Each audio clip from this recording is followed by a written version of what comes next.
আসসালামু আলাইকুম। আজকে আমরা রিটা মাছের রেসিপি দিব।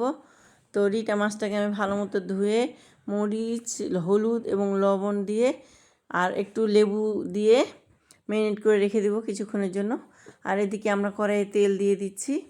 কড়াই গরম হলে কড়াইয়ে তেল দিয়ে কড়াইয়ের মধ্যে পেঁয়াজ দিচ্ছি। পেঁয়াজ আর মরিচ দিয়ে বেরেস্তার মতো করে লাল লাল করে ব্রাউন কালার করার পরে একটু সামান্য জিরা দিব। গোটা জিরা দিয়ে একটু ফোড়ন দিয়ে তারপরে আমরা আদা রসুন জিরা বাটা দিয়ে দিব। আর তার মধ্যে হলুদ দেব, মরিচ দেব, মরিচের গুঁড়া, লাল মরিচের গুঁড়া, স্বাদ মতো লবণ দিয়ে একটুখানি কষিয়ে নিব। কষিয়ে মানে ভেজে নেব। ভেজে নেওয়ার পরে আমরা মাছটাকে ওই তেলের মধ্যেই দিয়ে দিব। দিয়ে আমরা কিছুক্ষণ কষিয়ে নেব, একটু পানি দিয়ে দিয়ে কষিয়ে নেব। আমরা এখানে টমেটো ব্যবহার করতে পারি, তো আমার কাছে টমেটো ছিল না, এভাবে রান্না করেছি। তারপরও অনেক টেস্টি হয়েছে।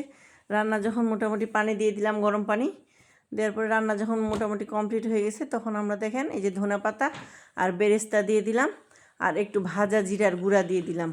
দিলেই একটুখানি অল্প আঁচে রেখে দিলেই রান্না কমপ্লিট। এই দেখেন আমরা সার্ভ করলাম, অনেক মজা, খেয়ে দেখবেন। তো আজকের মতো এখানেই, আল্লাহ হাফেজ।